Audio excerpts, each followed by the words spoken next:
রয়েছে চুলচেরা বিশ্লেষণ। চলুন এই সম্পর্কে আগে বিস্তারিত কিছু তথ্য জেনে নেওয়া যাক। সিরিয়ায় ইসরায়েলের ছায়া অভিযান, গাজার পর যে যুদ্ধ অবিসম্ভাবী। সিরিয়ায় হিজবুল্লাহর অস্ত্র সরবরাহ চেইন ভেঙে দিতে গোপন হামলা জোরদার কিন্তু করছে ভেতরে ভেতরে ইসরায়েল। কারণ বর্তমান সময়ে ইসরায়েল কিন্তু কোনোভাবেই হিজবুল্লাহর সাথে কিন্তু পেরে উঠতে পারছে না। হিজবুল্লাহ উত্তর এবং দক্ষিণে যেভাবে একের পর এক আগ্রাসন চালাচ্ছে ইসরায়েলের বিপক্ষে, ঠিক সেখানে এখন বর্তমান যে অবস্থা বিরাজ করছে তা কিন্তু কোনোভাবেই রক্ষা করতে পারছে না ইসরায়েল।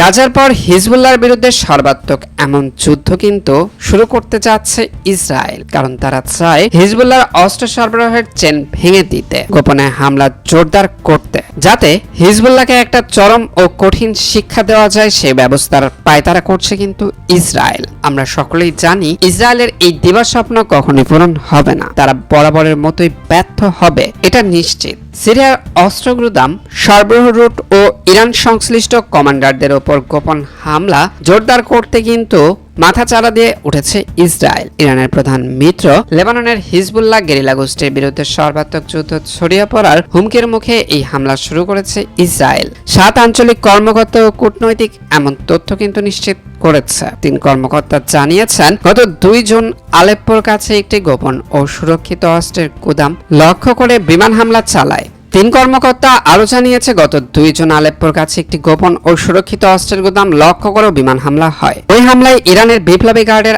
এক উপদেষ্টা সহ 18 জন নিহত হন।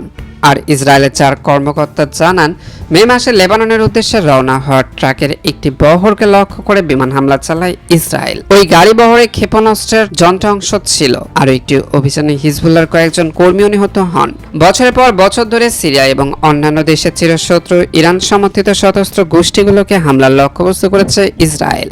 এসব হামলা এতদিন স্বল্প পরিসরে ছিল, কিন্তু গত বছর 7 অক্টোবরে ইসরায়েল ও ফিলিস্তিনের মুক্তিকামী গোষ্ঠী হামাসের মধ্যে যুদ্ধ শুরু হওয়ার পর এই গোপন হামলার মাত্রা বেড়েছে। ওয়াশিংটন ইনস্টিটিউট ফর নিয়ারেস্ট পলিসির হিসাব অনুযায়ী গত বছর 7 অক্টোবর দক্ষিণ ইসরায়েলে ঢুকে হামাসের হামলার আগের 2 বছরে সিরিয়ায় ইরানের রেভলিউশনারি গার্ড ও হিজবুল্লাহর কয়েক ডজন কর্মকর্তাকে হত্যা করেছে ইসরায়েল। গত এপ্রিলে দামেস্কে ইরানি কনসুলেটে ইসরায়েলের বোমা হামলায় লেভান্তে আইআরজিসির শীর্ষ কমান্ডার নিহত হন। এর ফলে ওই অঞ্চলে ইসরায়েল ইরান উত্তেজনা চরম মাত্রায় পৌঁছায়। এর জবাবে ইরান ইসরায়েলকে লক্ষ্য করে প্রায় 300 ক্ষেপণাস্ত্র ও ড্রোন নিক্ষেপ করে।